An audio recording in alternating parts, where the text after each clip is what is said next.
তাহলে আজ আমরা পড়ব পঞ্চম অধ্যায়ের শেষ অংশ, ঔপনিবেশিক শিক্ষা, রবীন্দ্রনাথ ও বিশ্বভারতী। তাহলে আজকে কি পড়ব? ঔপনিবেশিক শিক্ষা, রবীন্দ্রনাথ ও বিশ্বভারতী। এখন আমাদের দেখতে হবে যে এই ঔপনিবেশিক শিক্ষাটা কি। এখন ঔপনিবেশিক শিক্ষা বলতে গেলে আরও জানতে হবে উপনিবেশ কি। উপনিবেশ, ভারতবর্ষ ইংরেজদের উপনিবেশ ছিল। তাহলে উপনিবেশ কি? না, যখন কোনো বৃহৎ বা শক্তিশালী দেশ তার চেয়ে কোনো দুর্বল কোনো দেশের অংশ বা সমগ্র দেশটি দখল করে নেয় এবং নিজের দেশের অর্থনৈতিক স্বার্থ অনুযায়ী এই ক্ষুদ্র দেশটিকে বা দেশের অংশটিকে পরিচালনা করে, তখন ওই ক্ষুদ্র দেশ বা অংশটি হলো ওই বৃহৎ দেশের উপনিবেশ। তাহলে উপনিবেশে যে শিক্ষা ব্যবস্থা প্রচলিত ছিল সেটাকেই আমরা বলবো ঔপনিবেশিক শিক্ষা। অর্থাৎ ব্রিটিশ শাসনাধীনে ভারতবর্ষে যে প্রথাগত শিক্ষা চালু ছিল সেটাকেই আমরা বলবো ঔপনিবেশিক শিক্ষা। এখন আবার তোমরা প্রশ্ন করে বসবে, তাহলে স্যার প্রথাগত শিক্ষাটা কি? প্রথা মানে একটা নিয়ম, একটা অলিখিত বা লিখিত একটা নিয়ম। অর্থাৎ আমরা যে একটা সিস্টেম, একটা লিখিত মাধ্যম বা সিস্টেমের মধ্যে দিয়ে পড়াশোনা করছি, স্কুলে যাচ্ছি ছোট থেকে বিভিন্ন ক্লাস পরপর অতিক্রম করে আমরা প্রাথমিক শিক্ষা কমপ্লিট করছি, তারপর হাই স্কুলে আসছি, হাই স্কুলের পরে আমরা শেষ করে উচ্চশিক্ষা কমপ্লিটের জন্য তখন আমরা কলেজ যাচ্ছি, বিশ্ববিদ্যালয়ে যাচ্ছি, আরও বিভিন্ন শাখায় আমরা পড়াশোনা করতে যাচ্ছি। তাহলে এই যে একটা প্রথা বা নিয়ম বা একটা সময় অনুযায়ী পরপর একটা সিস্টেমের মাধ্যমে যে শিক্ষা, সেটাকেই বলছি প্রথাগত শিক্ষা। তো এখন এই প্রথাগত শিক্ষা যেটাকে নিয়েই আজকে আমাদের আলোচনা, যেটাকে সেই ঔপনিবেশিক সময়ের, ঔপনিবেশিক আমলের উপনিবেশের শিক্ষা, সেটাই যে ঔপনিবেশিক শিক্ষা। সেই ঔপনিবেশিক শিক্ষা সমালোচনা। তাহলে রবীন্দ্রনাথ ঠাকুর তাঁর দৃষ্টিভঙ্গির দিক দিয়ে এই ঔপনিবেশিক শিক্ষার সমালোচনা করেছেন। তাঁর দৃষ্টিভঙ্গিতে এই ঔপনিবেশিক শিক্ষার কিছু ত্রুটি তিনি দেখতে পেয়েছেন।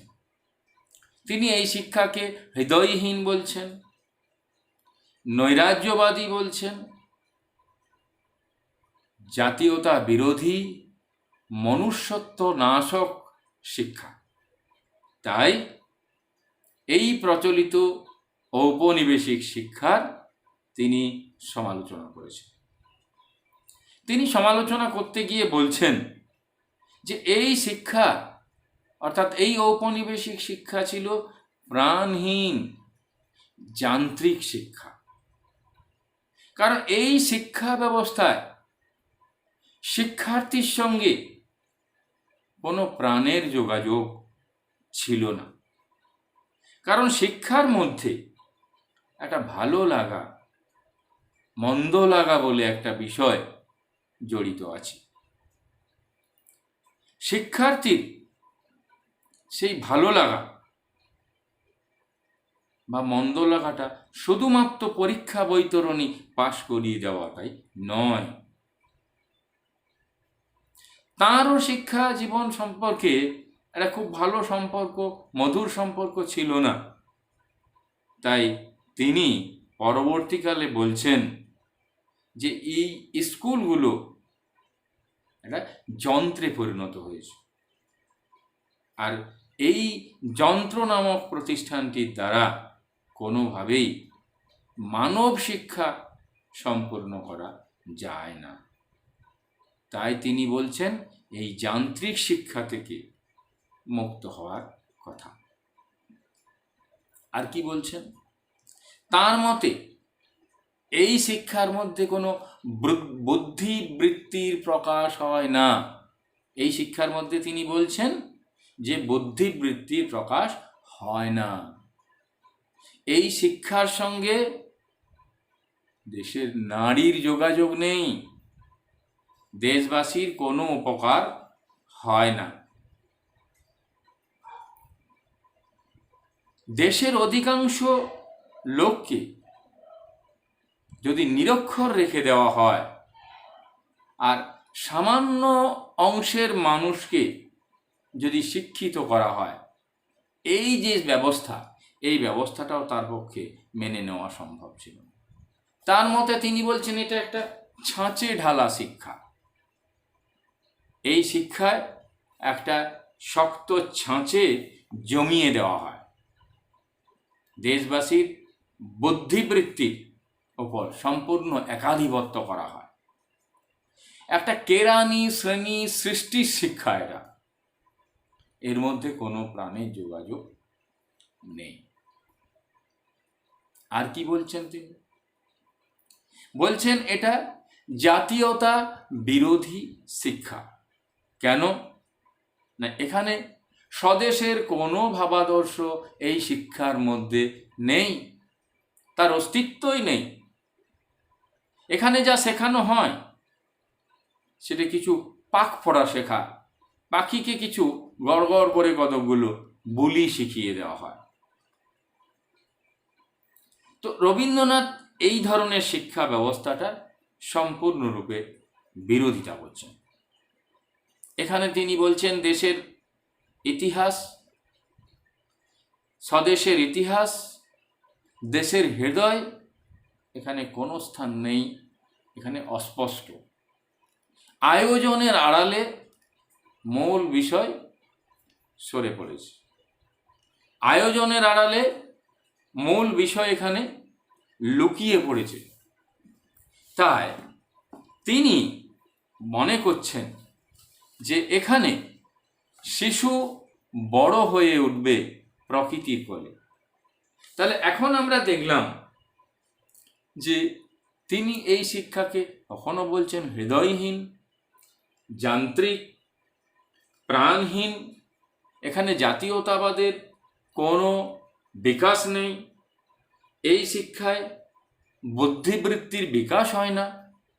তাহলে তিনি কেমন ধারার শিক্ষা কথা বলছেন? তিনি এই ধরনের প্রচলিত শিক্ষার পরিবর্তে তিনি বলছেন যে শিশু বড় হয়ে উঠবে প্রকৃতির কোলে। তাই প্রকৃতি হচ্ছে তার শিক্ষক। আর এই জন্যই তিনি তপবন বা গুরুকুলের ভাবনায় একটা শিক্ষার ধারার কথা তিনি বলছেন। বলছেন বালকদের যখন নবীন হৃদয় আছে, যখন তাদের মধ্যে কৌতূহল সজীব আছে এবং সমুদয় ইন্দ্রিয় শক্তি যখন সতেজ, তখন তাকে মেঘ আর রৌদ্রের লীলাভূমির অবারিত আকাশের তলে ছেড়ে দেওয়াটাই, খেলা করতে দেওয়াটাই উচিত। এইভাবেই তাকে বঞ্চিত না করে এর মধ্যেই তাকে শিক্ষা দেওয়ার কথা তিনি বলছেন। তাহলে আমরা তাঁর শিক্ষা ধারার বিষয়টা এখন বিস্তৃত আলোচনা করব। এখন তিনি যে ধরনের শিক্ষা কাঠামোর কথা বলছেন সেটা আমরা একটু দেখি। এখন রবীন্দ্রনাথ ঠাকুর যে শিক্ষাধারার কথা বলছেন, যার জন্য তিনি যে শিক্ষাধারার প্রবর্তন করেছেন, সেটা আমরা দেখব। তার যে শিক্ষা ভাবনা, তাহলে তিনি ঔপনিবেশিক শিক্ষাধারাকে বলছেন প্রাণহীন, হৃদয়হীন, জাতীয়তাবোধহীন, অস্পষ্ট। ঠিক আছে, তাহলে তিনি যে শিক্ষাধারার কথা বলেছেন, তার যে ভাবনা, সেই ভাবনা দ্বারা আমরা এখন দেখি। তার শিক্ষা ভাবনার দিক মূলত দুটি। তার শিক্ষা ভাবনার দিক ভাবনা হলো দুটো। বেশ, একটাকে বলছে তাত্ত্বিক,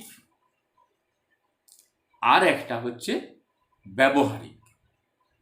তাহলে একটা কি বললাম? একটা বললাম তাত্ত্বিক, আর একটা হলো ব্যবহারিক। তাহলে তার তাত্ত্বিক দিক বোঝাতে তিনি যেসব থিওরির কথা বলেছেন, যেসব প্রবন্ধ লিখেছেন, যার সমর্থনে তিনি বিভিন্ন ভাষণ, বিভিন্ন বক্তৃতা দিয়েছেন, বিভিন্নভাবে তার ব্যক্তিগত আলাপচারিতায় প্রকাশ করেছেন, সেটাই তার তাত্ত্বিক দিক। আর তার ব্যবহারিক দিক কোনটা? তার শান্তিনিকেতন প্রতিষ্ঠা, শ্রীনিকেতন প্রতিষ্ঠা, তার শিক্ষাসত্র, এগুলো ছিল তার ব্যবহারিক দিক। পল্লী শিক্ষা থেকে একেবারে সর্বোচ্চ পর্যায়, এই পুরোটাই তিনি তার সেই শান্তিনিকেতনের ছত্রছায়ায় প্রতিষ্ঠা করেছিলেন। এখন সেই শান্তিনিকেতন কোথায়, কিভাবে প্রতিষ্ঠা করেছিলেন, সেটা এবার আমরা দেখি। আমরা বীরভূম জেলা সবাই জানি, এবং সবাই আমরা প্রত্যেকেই শান্তিনিকেতনের নাম শুনেইছি। তাহলে সেই শান্তির নিকেতনটা কিভাবে শান্তি নিকেতনে পরিণত হয়েছিল, কিভাবে সেটা সেখানে এত বড় শিক্ষা প্রতিষ্ঠান তৈরি হয়েছিল, সেই সবের ইতিহাস, এবং কিভাবে তার ভাবনা, মূল বিষয়টাই কিন্তু তার ভাবনা, সে ইতিহাসের চেয়ে। তো যাই হোক, এখন আমরা দেখব সেই বীরভূমের খোয়াই, সেই খোয়াইয়ের ধু প্রান্তর। সেই সময় সেখানে ভুবনডাঙ্গা, সেই ভুবনডাঙ্গায় 20 বিঘা একটি জমি নিয়েছিলেন তাঁর পিতা, রবীন্দ্রনাথ ঠাকুরের পিতা মহর্ষি দেবেন্দ্রনাথ ঠাকুর। সেই মহর্ষি দেবেন্দ্রনাথ ঠাকুর সেই ধু প্রান্তরেই দুটি ছাতিম গাছের তলায় তাঁর ব্রহ্ম উপাসনালয় প্রতিষ্ঠা করেছিলেন। তো সেই ব্রহ্ম উপাসনালয় যে তিনি প্রতিষ্ঠা করলেন, সেই উপাসনালয়ের উদ্দেশ্য কি ছিল? সেই উপাসনালয়ের উদ্দেশ্য ছিল নিভৃতে আধ্যাত্ম চেতনা। তাহলে নিভৃতে আধ্যাত্মিক চেতনা, আধ্যাত্মিক জ্ঞান লাভ, আধ্যাত্ম সাধনা ক্ষেত্র হিসেবে তিনি সেই জায়গাটাতে প্রতিষ্ঠা করতে চেয়েছিলেন। তাহলে মহর্ষি দেবেন্দ্রনাথ ঠাকুর 1863 খ্রিস্টাব্দে প্রতিষ্ঠা করেছিলেন শান্তিনিকেতনে শান্তিনিকেতন আশ্রম। তাহলে মহর্ষি সেখানে আশ্রম প্রতিষ্ঠা করলেন। প্রাণের আরাম, মনের আনন্দ আর আত্মার শান্তি পেয়েছিলেন বলেই, কি বললাম? প্রাণের আরাম, মনের আনন্দ আর আত্মার শান্তি পেয়েছিলেন বলেই মহর্ষি আশ্রমের নাম দিয়েছিলেন শান্তিনিকেতন। সেই বাড়িটি শান্তিনীড়। আর এই শান্তিনিকেতন বা শান্তিনীড় আজ হয়েছে বিশ্বতীর্থ শান্তিনিকেতন। তাহলে এই শান্তিনীড় বা বিশ্বতীর্থ শান্তিনিকেতন। এই শান্তিনিকেতনেই 1901 সালে 22শে ডিসেম্বর রবীন্দ্রনাথ ঠাকুর সেখানে ব্রহ্মচর্যাশ্রম প্রতিষ্ঠা করেছিলেন। তাহলে এই স্থানটিতে 1901 সালে প্রতিষ্ঠিত হল ব্রহ্মচর্যাশ্রম। এই ব্রহ্মচর্যাশ্রমে প্রতিষ্ঠার ক্ষেত্রে একজন মানুষ সাহায্য করেছিলেন, দেশ হিতৈষী বিপ্লবী। সেই মানুষটি হলেন ব্রহ্মবান্ধব উপাধ্যায়। কি বললাম? ব্রহ্মবান্ধব উপাধ্যায় তাকে বিশেষভাবে সাহায্য করেছিলেন। তিনি রাজ চক্রবর্তী উপাধি পেয়েছিলেন, ভূষিত হয়েছিলেন। তো এই তপবনটি, এই বিশ্ববিদ্যালয়টি, এই বিশ্বজনীন সরস্বতীর পীঠস্থান হয়ে উঠেছিলেন এই এনাদের সাহায্যে। এই প্রতিষ্ঠানটি এখানে এই শান্তিনিকেতনে বিদ্যালয় গড়ে তোলার চেষ্টা কিন্তু করেছিলেন বলেন্দ্রনাথ ঠাকুর। প্রথম তিনি উদ্যোগ গ্রহণ করেছিলেন, কিন্তু হঠাৎ তার অকাল প্রয়াণ হওয়ার ফলে দাদার সেই স্বপ্ন পূরণ করেছিলেন স্বয়ং রবীন্দ্রনাথ ঠাকুর। তাহলে এই যে আমরা দেখলাম যে মহর্ষি দেবেন্দ্রনাথ ঠাকুর প্রতিষ্ঠিত সেই ভুবনডাঙ্গা, যেখানে তিনি প্রতিষ্ঠা করেছিলেন ব্রহ্মবিদ্যালয় বা ব্রহ্মচর্যাশ্রম, তার বাবার প্রতিষ্ঠা করার সেই প্রতিষ্ঠিত এলাকাতেই তিনি প্রতিষ্ঠা করেছিলেন ব্রহ্মবিদ্যালয়। তাহলে এই ভুবনডাঙ্গায় আশ্রম প্রতিষ্ঠা করেছিলেন কে? এই ভুবনডাঙ্গায় আশ্রম প্রতিষ্ঠা করেছিলেন তার পিতা মহর্ষি দেবেন্দ্রনাথ ঠাকুর। এবার সেই পিতার যে আধ্যাত্ম সাধনার ক্ষেত্র, সেই আধ্যাত্ম সাধনার ক্ষেত্রে 1901 সালে প্রতিষ্ঠিত হল ব্রহ্মবিদ্যালয় বা ব্রহ্মচর্যাশ্রম। কি প্রতিষ্ঠিত হলো? ব্রহ্মবিদ্যালয় বা ব্রহ্মচর্যাশ্রম। যাই হোক, এই ব্রহ্মচর্যাশ্রমেই, যেটি ভাবের দিক থেকে এই ব্রহ্মচর্যাশ্রম কিন্তু একটি আশ্রম। ভাবের দিক থেকে কি এটি? এটি একটি আশ্রম। আর রূপের দিক থেকে এটি কি? রূপের দিক থেকে এটি হলো একটি বিদ্যালয়। তাহলে এই যে আশ্রম বা এই বিদ্যালয়, যেটা আমরা পড়ব, যেখানে পরবর্তীকালে একের মধ্যেই সব কিছুর অস্তিত্ব এই বিশ্ববিদ্যালয়কে কেন্দ্র করে, তো সেখানে আমরা আরও যে বিষয় একটু জানব, সেখানে দেখে নিই এই শান্তিনিকেতন এবং শ্রীনিকেতন শিক্ষাসত্র প্রমুখ বিষয়টা একটু আলোচনা করে নিই। আমরা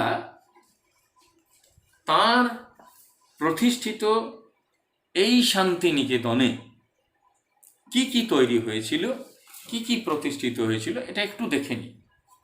যদিও আমরা সমস্তটাই তার শিক্ষা ভাবনার মধ্যেই, তবু আমাদের কিছু কিছু বিষয় আমাদের একটু আলাদা করে জেনে নিচ্ছি। এই শান্তিনিকেতন, যেটিকে আমরা বলছি ভাবের দিক থেকে আশ্রম আর রূপের দিক থেকে বিদ্যালয়, তো সেই শান্তিনিকেতনে কি কি ছিল, কি কি তৈরি হয়েছিল? সেখানে ছিল ছাতিনতলা, ছিল শান্তিনিকেতন নীড়, আর কি উপাসনা মন্দির, প্রাক কুটির, নিচু বাংলো, সত্য কুটির, সতীশ কুটির, সমীন্দ্র কুটির, মহুয়া বাড়ি, আর আম্রকুঞ্জ যেটা ছিল, সেই আম্রকুঞ্জের দক্ষিণে ছিল একটি দোতলা ছোট বাড়ি, দেহলি। নাম কি? দেহলি। এখানেই কিন্তু তার নোবেল পাওয়ার পর তাকে সংবর্ধনা দেওয়া হয়েছিল। এই দেহলি এখন নাম দেওয়া হয়েছে মৃণালিনী আনন্দ পাঠশালা। মৃণালিনী আনন্দ পাঠশালা, তার স্ত্রীর নাম অনুযায়ী এই নাম দেওয়া হয়েছে। রবীন্দ্রনাথ মনে করতেন যে শান্তিনিকেতনে শিক্ষার ব্যবহারিক দিকটা প্রসারিত করা দরকার। কারণ আমরা আগেই বলেছিলাম, একটা তাত্ত্বিক, একটা ব্যবহারিক। তাহলে সে ব্যবহারিক দিক, শান্তিনিকেতন, শ্রেণীনিকেতন, তার শিক্ষাসূত্র বিভিন্ন বিষয় ছিল তার ব্যবহারিক দিক। তো সেই শ্রীনিকেতন গঠন করা, সুরুল গ্রাম, সেই সুরুল গ্রামে শ্রীনিকেতন, যেখানে ছাত্রদের কি শেখানো হতো? এই সুরুল গ্রামে ছাত্রদের হাতে কলমে বিভিন্ন ধরনের শিক্ষা তাদের এখানে দেওয়া হতো। বিভিন্ন প্রবাসী মার্কিনী যারা সাহায্য করেছিলেন, যাদের মধ্যে লেনার্ড নাইট, এলমহার্স্ট, ডরোথি প্রমুখরা সাহায্য করেছিলেন।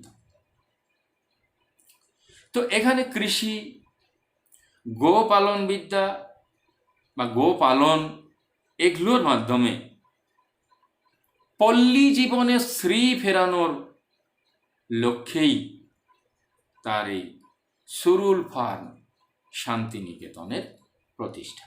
এই সুরুল ফার্ম শ্রীনিকেতনের প্রতিষ্ঠা 1924-এ কবিগুরুর নির্দেশেই এখানে ছেলে মেয়েদের বিনামূল্যে শিক্ষা দেওয়া। বিনামূল্যে শিক্ষা দেওয়ার জন্য সন্তোষ মজুমদারের বাড়িতে তৈরি হয়েছিল শিক্ষা সত্র। কি হয়েছিল? শিক্ষা সত্র। বিনামূল্যে ছেলে মেয়েদের শিক্ষাদানের উদ্দেশ্যে প্রতিষ্ঠিত হয়েছিল। কি বললাম? শিক্ষা সত্র। পরে এটি স্থানান্তরিত হয়েছিল শ্রীনিকেতনে 1927 সালে। আর এই শিক্ষা সত্রের প্রথম ছাত্র হলেন অতুল ঘোষ, সত্যেন্দ্রনাথ সাহা, কিরিটি কর প্রমুখ। এই শ্রীনিকেতনে কর্মযজ্ঞের অঙ্গ হিসেবে পুঁথিগত বিদ্যা যেমন ছিল, তার পাশাপাশি আমরা বলেছিলাম যে একটা পল্লী জীবনের লক্ষ্য।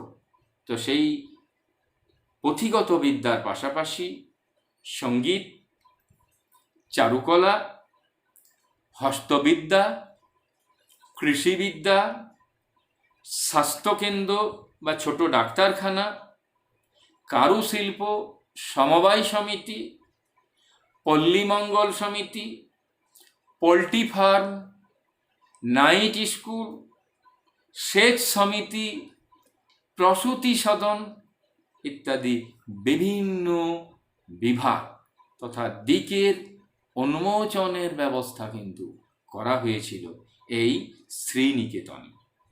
শিল্প এবং কৃষি সমান গুরুত্ব দিয়ে এই শ্রীনিকেতনের কর্মসূচিকে প্রসার ঘটানো হয়েছিল। তাহলে আমরা দেখলাম যে তার শ্রীনিকেতন তৈরির ভাবনা পুঁথিগত বিদ্যার বাইরেও বিভিন্ন ব্যবহারিক জীবনের অঙ্গ হিসেবে বিভিন্ন ক্ষেত্রকে তিনি তুলে ধরেছেন তার এই শান্তিনিকেতন, এই শ্রীনিকেতন প্রতিষ্ঠার মাধ্যমে, যেখানে তৈরি হয়েছে শিক্ষাসত্র। আচ্ছা, এবার আমরা আসব যে শান্তিনিকেতন, তাহলে শুধুমাত্র এই শান্তি নিকেতন নয়, তার শ্রেণী নিকেতন ভাবনাও কিন্তু তার যে ঔপনিবেশিক শিক্ষা চেতনার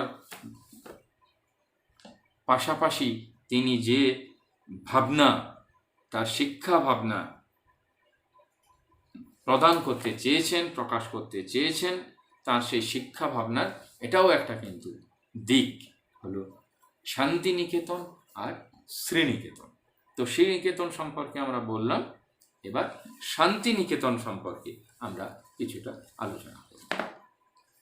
তো এই শান্তিনিকেতনে, যেখানে আজ পৃথিবীর একটা বিশ্ব জ্ঞানের ক্ষেত্র তৈরি হয়েছে, সেই শান্তিনিকেতন কিভাবে তাঁর ভাবনায় পরিচালিত হয়েছিল, তিনি কোন ভাবনাকে এখানে ফুটিয়ে তুলেছিলেন, সেটা আমরা দেখি। কতগুলো বিষয় আমরা দেখব। প্রথমত দেখব আমরা শিক্ষার্থীর জীবন। শিক্ষার্থীর জীবন, আমরা বললাম ব্রহ্ম বিদ্যালয়, তো সেই ব্রহ্মচর্যাশ্রম প্রতিষ্ঠা, সেই এই সময় বিভিন্ন রচনায়, বঙ্গদর্শনের সম্পাদনার সময়ও তিনি বিভিন্ন নৈবেদ্য রচনা করেছেন, যেখানে সেই প্রাচীন ভারতের গৌরবময়, গৌরবোজ্জ্বল দিক বা তার চিত্র তিনি তুলে ধরেছেন। চতুরাশ্রম সম্পর্কে তিনি ধারণা দিয়েছেন। এই তাঁরই প্রতিফলন ঘটেছে এই নতুন প্রতিষ্ঠিত তার শিক্ষালয়। তার এই শিক্ষালয় প্রতিষ্ঠার উদ্দেশ্যই ছিল চতুরাশ্রম তথা তপবনের আশ্রমকে পুনঃপ্রতিষ্ঠা করা। আমরা আগেই বলেছিলাম, যেখানে বালকের তেজ আছে, তাকে, যেখানে তার খোলা আকাশ, যার গাছপালা, যার মানব শরীরের সুপরিণতির জন্য দরকার, সেখানেই তাকে ছেড়ে দেওয়া। সেই রোদ মেঘের যে লীলাভূমি, সেই তার অবারিত আকাশের তলায় তাকে ছেড়ে দেওয়া। সেই তপবনের আদর্শকেই তিনি পুনঃপ্রতিষ্ঠা করতে চেয়েছেন তাঁর এই শিক্ষা ধারণার মধ্যে দিয়ে। কি করা হতো? প্রতিদিন প্রথমেই শিক্ষার্থীদের স্নান করতে হতো। তবে এখানে পাদুকা এবং ছাতা উভয়ের কিন্তু ব্যবহার নিষিদ্ধ ছিল। সকাল সন্ধ্যা তাদের চেলি পরে, অর্থাৎ টুকরো কাপড় পরে উপাসনায় বসতে হতো, গায়ত্রী মন্ত্র ধ্যান করতে হতো। রান্না ছাড়া বাকি সমস্ত ধরনের কাজ তাদেরকে করতে হতো। তো ভোর হলেই প্রত্যুষেই পুকুরে স্নান করে নিতে হতো, শচী নিয়ে আসতে হতো, অর্থাৎ শচী স্নান করতে হতো। তারপরে তার যে মুক্ত খোলা প্রাঙ্গণ, সেখানে হতো বেদের গান। এখানে সমস্ত ছাত্র, শুধু তাই নয়, শিক্ষকরাও, অধ্যাপকরাও কিন্তু সেখানে সমবেত হতেন। উপাসনা হতো। উপাসনা শেষে অধ্যাপকদের পদধূলি নিয়ে তাদের প্রণাম করে শুরু হতো পাঠ্যাভাস। আচ্ছা, এখনো দেখো আমরা হয়তো অতটা পালন করি না, কিন্তু তবুও দেখো, তোমরা সাধারণ নিয়ম যে সবাই পালন করে সেটা নয়, তোমরাও দেখো প্রতিদিন সকালবেলা স্নান টান করে তোমরা খাওয়া দাওয়া করে স্কুলে আসো। স্কুলে নির্দিষ্ট সময় আসার পর তোমরা কি করো? তোমরা প্রেয়ার অ্যাসেম্বলিতে অংশ নাও, সেখানে জাতীয় সঙ্গীত গাও। কিভাবে করো?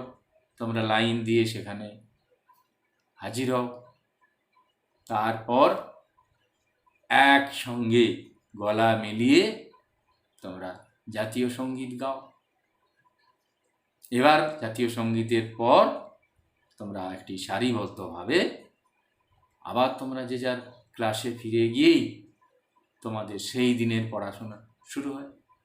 তাহলে দেখো, এখানেও কিন্তু এই যে এখানে যেমন ধরো এক জায়গায় হাজির হয়ে বেদের গান করা, সেখানে উপাসনা করা, তারপর পাঠের অভ্যাস শুরু করা। কেন বলো তো? এই যে তোমরা প্রত্যেককে বিভিন্ন পরিবেশ থেকে স্কুলে পৌঁছো, প্রত্যেকের বাড়িতে ভিন্ন ভিন্ন পরিবেশ পরিস্থিতি তৈরি হয় স্কুল আসার মুহূর্তে। তাহলে কি হয়? তোমরা এক জায়গায় মিলিতভাবে প্রার্থনা করার ফলে কি হলো? তোমাদের ওই সমস্ত স্মৃতি তোমরা ভুলে গেলে। তোমরা এক জায়গায় হাজির হয়ে সেখানে এক মনের অধিকারী হলে, একাগ্রতা তৈরি হলো, যাতে তোমাদের পড়াশোনায় মন দেওয়ার ক্ষেত্রে আর কোনো সমস্যা না হয়। তাহলে এই জন্যেই কিন্তু আমাদেরও এইভাবেই, রবীন্দ্রনাথের ভাবনাতেও কিন্তু এইভাবেই এই পাঠ শুরুর কথা বলা হচ্ছে। তো যাই হোক, এই গল্পটা আমি তোমাদের বললাম। তো আবার আমরা ফিরে আসি। তো সেই শুচিস্নাত হয়ে এক জায়গায় হাজির হয়ে তারা সেখানে বেদের গান করে উপাসনা করার পর, অধ্যাপকদের পদধূলি নেওয়ার পর তারা পাঠ অভ্যাসের কাজে অংশ নিত। কি কি পড়ানো হতো? এখনকার মতোই কি সব কিছু? হ্যাঁ, ইংরেজি, বাংলা, সংস্কৃত, অঙ্ক, ইতিহাস, ভূগোল, বিজ্ঞান, আমরা আজ যা যা পড়ি সব বিষয়েই কিন্তু পড়াশোনার অন্তর্ভুক্ত ছিল। তবে এখানে আরাম বা সুখ ভোগ নয়, সরল জীবনযাত্রা, গুরু সেবা, অতিথি সেবা, এইসব আশ্রমিক, পুরাকালের যে আশ্রমিক আদর্শ, এইসবের শিক্ষা দেওয়াই কিন্তু শিক্ষা কিন্তু লক্ষ্য ছিল। আমরা আগেই বলেছি, রবীন্দ্রনাথ ঠাকুর তিনি কিন্তু এই ঔপনিবেশিক শিক্ষার সমালোচনা করেছেন। আরাম বিলাস শিক্ষাকে নিয়ে নয়, তিনি প্রকৃতির বুকে, প্রকৃতির খোলা পরিবেশে আমাদের গঠনমূলক প্রবৃত্তিগুলোকে তিনি উস্কে দিতে চেয়েছেন। তবে এখানে মাথায় রাখতে হবে, আরাম বা সুখভোগ কিন্তু তার শিক্ষা ভাবনায় ছিল না। তার শিক্ষা ভাবনায় ছিল সরল জীবনযাত্রা, গুরু সেবা এবং অতিথি সেবা। আজ এই সরল যে তাঁর আদর্শ, তাঁর যে এই ভাবনা, এগুলো প্রায় লুপ্ত হওয়ার পথে। যাই হোক, তো এবার আমরা আসব উদ্দেশ্য। রবীন্দ্রনাথের শিক্ষার উদ্দেশ্য ছিল কিন্তু মানুষ তৈরি করা। এই যে আমরা বললাম সরল জীবনযাত্রা, গুরু সেবা, অতিথি সেবা। তাহলে জীবনে জটিলতা নয়, মানুষ তৈরি হওয়া। তিনি বলেছিলেন যে যন্ত্র তৈরি নয়, মানুষ তৈরি। মানুষ গড়াই হল তার এই মূল উদ্দেশ্য। আর মানুষ গড়া বলতে মানুষের প্রণালী তিনি একটা, সেই অনুসারেই মানুষের প্রণালী তিনি প্রবর্তন করেছেন। তিনি ছেলেদের বারবার তাদের মনকে জাগানোর কথা বলেছেন। সেজন্য তিনি অধ্যাপকদের, শিক্ষকদের নির্দেশ দিয়েছেন যে তাদের মূল্যবান জীবন যেন শুকিয়ে না যায়। তাহলে এবার আসি, তার শিক্ষাটা কেমন ছিল? আমরা বলিলাম আগেই যে প্রকৃতির কোলে, সূর্য চন্দ্র আকাশের মাঝে সেই লীলাভূমিতে তাকে ছেড়ে দেওয়া, আশ্রমিক আদর্শে তাকে শিক্ষিত করা। তার শিক্ষিত করা বলতে তার মানবিক মূল্যবোধগুলোকে জাগিয়ে তোলা। তাহলে ইতিহাস, বিজ্ঞান, দর্শন, অঙ্ক, গণিত পাঠ করার সঙ্গে সঙ্গে বিভিন্ন পুঁথিগত বিদ্যার অভ্যাসের সঙ্গে সঙ্গেই কিন্তু তার মানবিক গুণ জাগিয়ে তোলা। এই যে তিনি তার কথায় যে বলেছেন ছাত্রদের মূল্যবান জীবন যেন নষ্ট না হয়। তো রবীন্দ্রনাথ বলেছেন শিক্ষা মুক্ত প্রকৃতির কোলে, মুক্ত আকাশের নিচে। চার দেওয়ালের মধ্যে আবদ্ধ শিক্ষাকে তিনি বলছেন খোপওয়ালা বড় বাক্স। এই চার দেওয়ালের মধ্যে যে স্কুলগুলো তিনি বলছেন খোপওয়ালা বাক্স। তার মতে মানুষের দুটো পরিবেশ, একটা হচ্ছে সামাজিক পরিবেশ, আর একটা হচ্ছে প্রাকৃতিক পরিবেশ। তাহলে আমরা সামাজিক পরিবেশ, যেখানে সমাজে মানুষ কি পায়, তার ভাষা পাবে, তার উত্তরাধিকার সূত্রে প্রাপ্ত তার ভাব সম্পদ পাবে, ভদ্র রীতি নীতি আচার আয়োজন অনুষ্ঠান সব পাবে। তাই দেহ মনের উন্নতির জন্য মানুষ কিন্তু প্রকৃতির কাছে ঋণী। মানুষ এবং প্রকৃতি, সামাজিক এবং প্রাকৃতিক পরিবেশ, এর উপর তিনি গুরুত্ব দিয়েছেন। তিনি বিশ্বাস করছেন তৃণগুল্ম লতা, জলধারা, বায়ু প্রবাহ, ছায়ালোকের আবর্তন, জ্যোতিষ্ক লোকের প্রবাহ, পৃথিবীর অনন্ত প্রাণী পর্যায়, জগতের সকল অণু পরমাণু সব কিছুর সঙ্গেই কিন্তু মানুষের আত্মিক যোগ আছে, নারীর যোগ আছে। তিনি বিশ্বাস করতেন শান্তিনিকেতনের গাছপালা আর পাখিরাই ছাত্রদের শিক্ষার ভার নেবে। তার একান্ত ইচ্ছা ছিল প্রভাতের আলো, শ্যামল প্রান্তর এবং গাছপালা এগুলি যেন শিশুদের হৃদয়কে, শিশুদের অন্তরকে স্পর্শ করতে পারে। তাহলে আজ আমরা যেমন পৃথিবীর মধ্যে বাস করেও পৃথিবীর সেরা জীব হয়েও আমরা কিন্তু প্রকৃতি থেকে সমস্ত নারীর যোগাযোগগুলো ছিন্ন করে নিয়েছি। আজ যেমন আমরা যান্ত্রিক শিক্ষা পেয়ে পেয়ে আমরা যন্ত্র হয়ে গেছি, আর যন্ত্র হয়ে গেছি বলেই প্রকৃতির সঙ্গে আমাদের সমস্ত সম্পর্ক ছিন্ন হয়ে গেছে। তাই প্রকৃতির স্পন্দনও আমরা অনুভব করতে পারি। যাই হোক, তিনি কিন্তু এটাই গুরুত্ব দিচ্ছেন, প্রভাতের আলো, শ্যামল প্রান্তর, গাছপালা এগুলো শিশুর অন্তরকে যেন অন্তর পর্যন্ত যেন পৌঁছতে পারে, অন্তরকে যেন নাড়া দিতে পারে।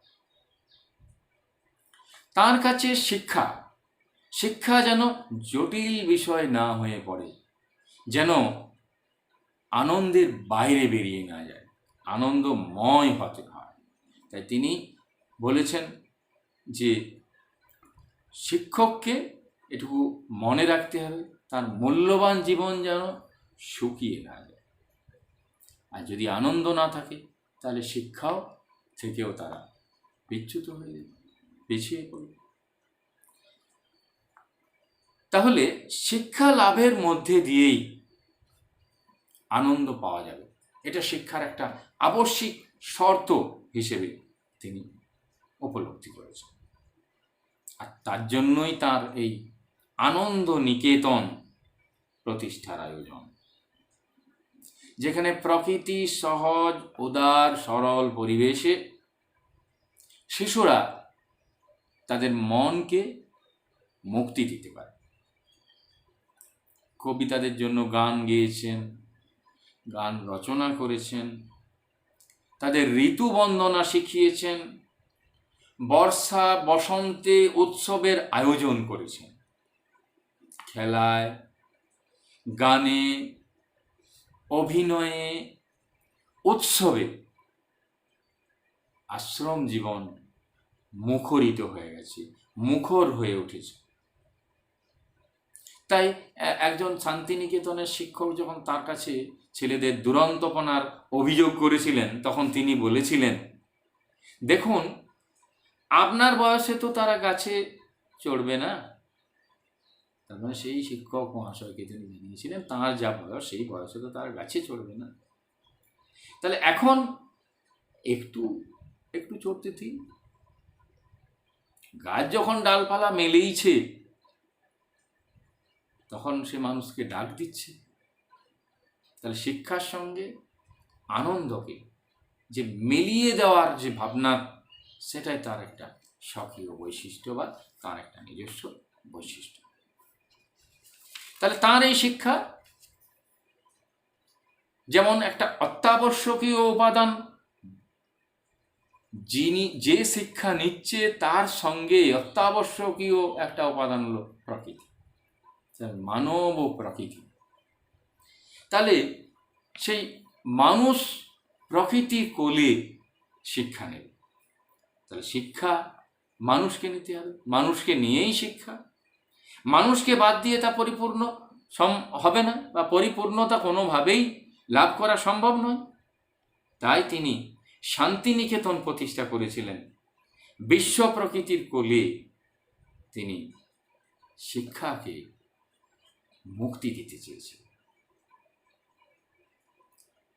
তারপর দিনের কালক্রমে তার মনে হয়েছিল মানুষে মানুষে বিরাট একটা ব্যবধান আছে, তাকে অপসারণ করতে হবে। আর তাকে অপসারণ করেই মানুষের বিরাট লোকে তাকে মুক্তি দিতে হবে। আর এই জন্যই তিনি জ্ঞানের আনন্দ নিকেতনে, অর্থাৎ হাড়ি, ডোম, কৈবর্ত, বাগদি জীবনে প্রবেশ করার কথা বলছেন। কারণ জীবনে যদি জীবন যোগ না করা হয়, জীবনে যদি জীবনকে যোগ না করা হয়, তাহলে কিন্তু সেটা কৃত্রিম হতে বাধ্য। আর কৃত্রিম হলে তা ব্যর্থ হতে বাধ্য। আর সেই জন্যই তিনি শান্তিনিকেতন চতুষ্পার্শ্ব অঞ্চলকেও কিন্তু নানান উন্নয়নমূলক কাজের অঙ্গীভূত করেছিলেন। তিনি পার্শ্ববর্তী গ্রাম, দরিদ্র অধ্যুষিত, সাঁওতাল অধ্যুষিত গ্রামগুলোকেও তার এই শিক্ষা ভাবনায়, তার পরিকল্পনার আওতার মধ্যে নিয়ে এসেছে।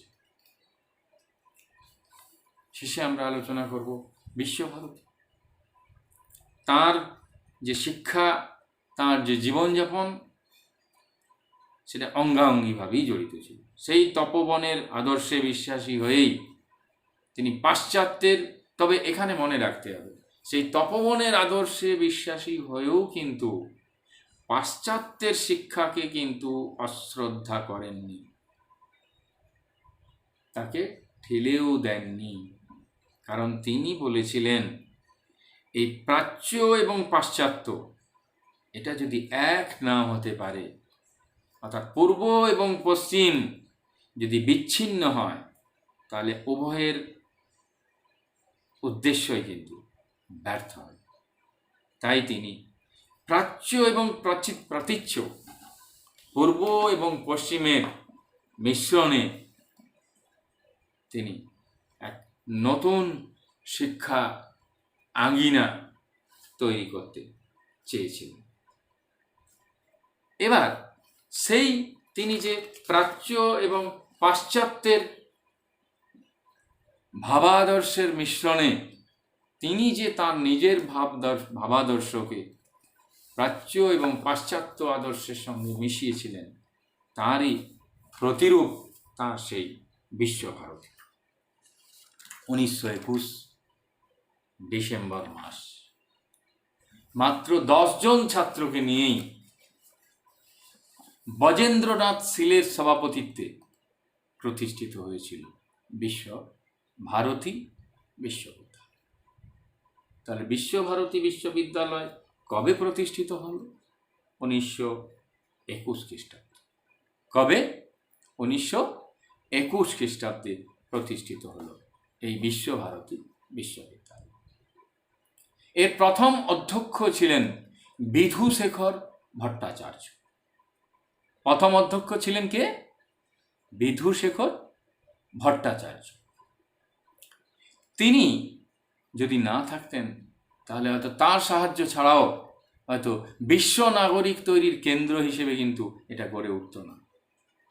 এবং এই শান্তিনিকেতন প্রাচ্য প্রাতীচ্য পূর্ব পশ্চিমের জ্ঞানী গুণীরাও একত্রিত হয়েছিল।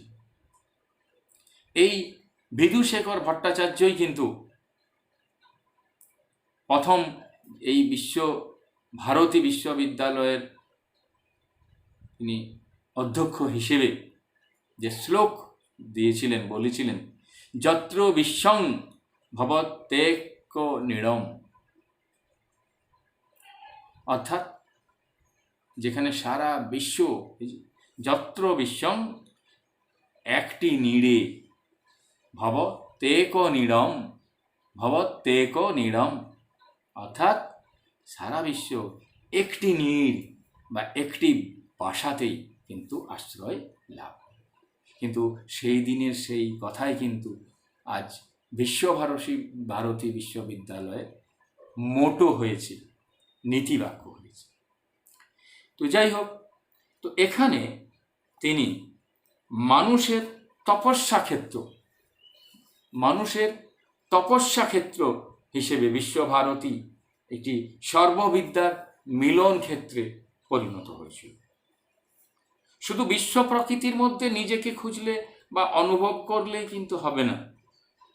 বিশ্ব ভারতের উদ্দেশ্য শুধু নিজেকে খোঁজানো, আরও উদ্দেশ্য বড়, নিজের সঙ্গে অন্যকে খোঁজা, অন্যকে অনুভব করা নিজের সঙ্গে। এই দেওয়া আর নেওয়া, এর মাধ্যমে মানুষের মুক্তি। আর এই আদর্শেই গড়ে উঠেছিল বিশ্বভারতী। এই বিশ্বভারতীর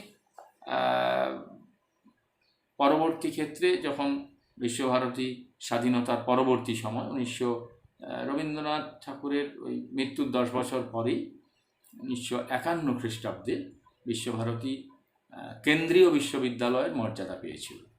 তো তখন প্রথম আচার্য ছিলেন ভারতের প্রধানমন্ত্রী তৎকালীন সময়ে জওহরলাল নেহরু, এবং প্রথম উপাচার্য ছিলেন রবীন্দ্রনাথ ঠাকুরের পুত্র রথীন্দ্রনাথ ঠাকুর। তাহলে আমরা যদি বলি যে বিশ্বভারতী বিশ্ববিদ্যালয়ের প্রথম অধ্যক্ষ কে ছিলেন? বিধুশেখর ভট্টাচার্য। আচ্ছা, স্বাধীনতার পরবর্তী ক্ষেত্রে বিশ্ববিদ্যালয় কবে কেন্দ্রীয় বিশ্ববিদ্যালয়ের মর্যাদা পেয়েছিল? 1951। আবার যদি বলে যে স্বাধীনতা পরবর্তী সময়ে বিশ্বভারতী বিশ্ববিদ্যালয়ের প্রথম উপাচার্য কে ছিলেন? বলবো জওহরলাল নেহরু। এই প্রথম আচার্য ছিলেন জওহরলাল নেহরু, প্রথম উপাচার্য ছিলেন রথীন্দ্রনাথ ঠাকুর কবি। তাই কবে বিশ্বভারতী বিশ্ববিদ্যালয় প্রতিষ্ঠিত হল? 1921 খ্রিস্টাব্দে। ঠিক আছে, আজ আমাদের চ্যাপ্টার 5 নম্বর চ্যাপ্টার এখানে শেষ হলো। এখানে আমরা আজ শেষ করলাম, আবার নেক্সট দিন আমরা পরের চ্যাপ্টার পৌঁছব।